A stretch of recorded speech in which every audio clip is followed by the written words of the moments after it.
fans, and welcome back to another episode of Curtis Review. This week we're talking about... Oh wait, what are we talking about this week? I can't remember. I know I saw something this weekend. Here you go, Curdy. Here's the ticket stub. You saw The Boy and The Heron, remember? Oh, really? Hey, awesome. Thanks, Raphael. No problem, Curdy. Now get to reviewing. Me and the gang can't wait to hear what you thought of this one. Yes, I can't wait to hear about this Curtis review. Damn, this Curtis review's gonna be pretty good. I simply can't wait to watch this episode of Curtis Review. You heard it right, folks. This week we are diving into the newest Miyazaki movie, The Boy and the Heron. And this could be considered a comeback movie, if you will. Almost 10 years ago, his last final movie came out, The Wind Rises. But he decided to come back and do it to him again. I'll go ahead and drop a spoiler warning here, as I plan to go into some theories and potential spoilers about the plot. So if you haven't watched the movie, pause here and come back once you have. The story for this one is pretty straightforward. Our main character, Mahito, is awoken in the middle of the night to a fire that has broken out in the hospital that his mother is staying in. After her tragic death, he moves to the countryside with his emotionally distant father, Shoichi. We see that his father has remarried Natsuko, who turns out to be Mahito's mother's sister. A gray heron happens to arrive just as Mahito does, and our magical journey takes off from there. Hayao Miyazaki movies are world events. Almost everyone I know holds his movies in high regard. My opinion of him has waned the older I've gotten, as each time I return to his movies or watch ones that I haven't seen, there's a coldness to them that I feel to be almost impenetrable and kind of dull. As a child, movies like Kiki's Delivery Service and Princess Mononoke left me gobsmacked, as the gorgeously animated movies and charming storylines drew me in with their feelings of wonder and joy. I left the theater last night with mixed feelings after seeing The Boy and the Heron, and really trying to figure out how it made me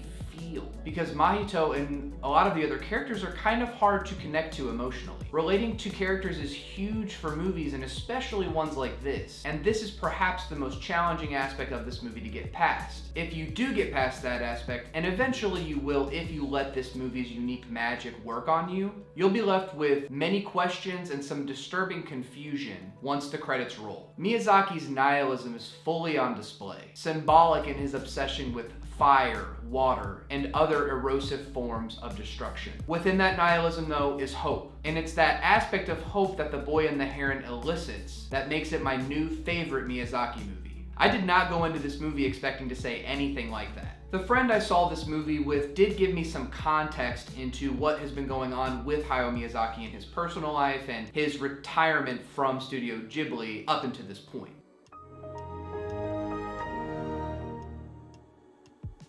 He hoped for his son to take over the mantle of making and continuing to create these movies in his vision. However, his son has subsequently stepped down from the running of taking that position. There's something hungry in Miyazaki's return here, undetermined in his retirement. Knowing this adds some important meaning to the script and story unfolding on screen, especially with the idea of finding a worthy successor. In Mami Tsunada's documentary, The Kingdom of Dreams and Madness, there's an interview with Miyazaki. Miyazaki states the following: "You know, people who design airplanes and machines, no matter how much they believe that what they do is good, the winds of time eventually turn them into tools of industrial civilization. It's never unscathed, they're cursed dreams. Animation, too. Today, all of humanity's dreams are cursed somehow." Beautiful yet cursed dreams, Miyazaki-sensei says. This sums up the experience of the movie quite well, and could even be considered a mission statement for the movies that he's made thus far. One of my favorite movies of all time, if not my favorite of all time, is Twin Peaks' Fire Walk with Me. And it can also be considered something like a long nightmare. I was definitely left comparing some of the more disturbing aspects of The Boy and the Heron to a movie like Twin Peaks' Fire Walk with Me, which I believe both movies are very beautiful in conception, but can be quite terrifying to really think about when you're alone with those thoughts. But the aspect of dreams that I find to be most interesting is discovery.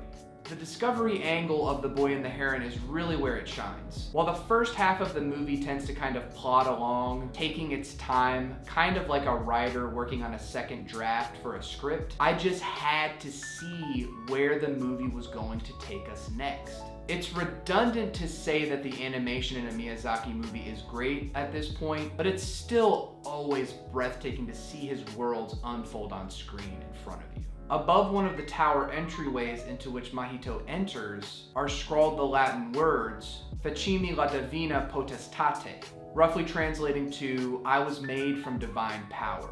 There are allusions to heaven and hell throughout the movie, a presumed paradise awaiting us all. There is also a lot of disturbing imagery in play here. The Gray Heron especially, who, as the movie gets more fantastical, becomes more reminiscent of a golem. And he stands out specifically as one of Miyazaki's more striking character designs. And it's also in some of the movie's final moments where we see Miyazaki grappling with, well, ending it. The Grand Uncle, voiced by Mark Hamill, offers Mahito the opportunity to create and sculpt his own new reality and world, leaving behind the suffering of his current reality and the loss of his mother. It's also worth noting here that World War II is taking place in the background of this movie. Mahito ultimately refuses Grand Uncle's offer, choosing to live in a world where he has experienced great pain, but also where he has experienced immense and invaluable beauty. Grand Uncle is also eager to find an heir, someone in his bloodline, to take over the mantle of creator. By Mahito refusing to take control of this reality, he has made a definitive choice that the Grand Uncle was never really able to make by himself. This feels a lot like Miyazaki letting go of his vision and lineage, in allowing the reins to be pulled in directions that he may not have accounted for in his master plan. You can only provide the building blocks, and from there, someone can take your ideas and vision and create something entirely different and new from what you had intended or hoped for. It's a beautiful thought, but also in context, very, very depressing. And that's why I think this movie might be the best indication of Miyazaki's nihilism. Fire is something that comes up pretty frequently in Miyazaki's movies. Not only that, but his choice to imbue the feminine with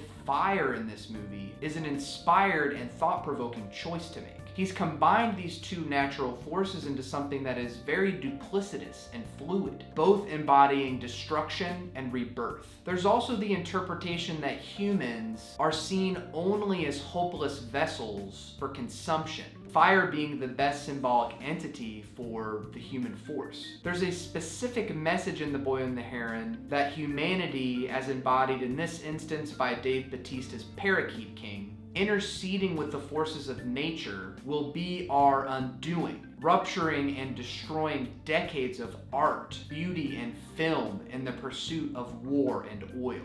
Balance is another important thing to take note of here as we watch Grand Uncle's building blocks teeter and totter in various scenes. Creation is delicate and also dangerous. One false move causing the entire thing to crumble beneath itself. A dream can be beautiful, but it can also be cursed. We have to live with death and the loss of loved ones, of war and terror and violence, and yet I would make the same choice Mahito made as well. Because in order to have great love, there must also be sadness and death. The Boy and the Heron is a movie whose grip only grows more powerful long after you've left the theater and returned home to go to sleep and ponder its themes. It feels like a diary entry where we see Miyazaki grappling with mortality, the creative process, and his legacy. At sometimes it feels a lot like an animated movie that's about making animated movies. Allegorical references float throughout, and the original title of this movie, How Do You Live?, leaves plenty to chew on. And I think it may be even a better title than the one they chose to go with. It really makes you think, how do humans continue to live with everything that is going on in our lives around us, globally, and even in the minutiae of our daily lives?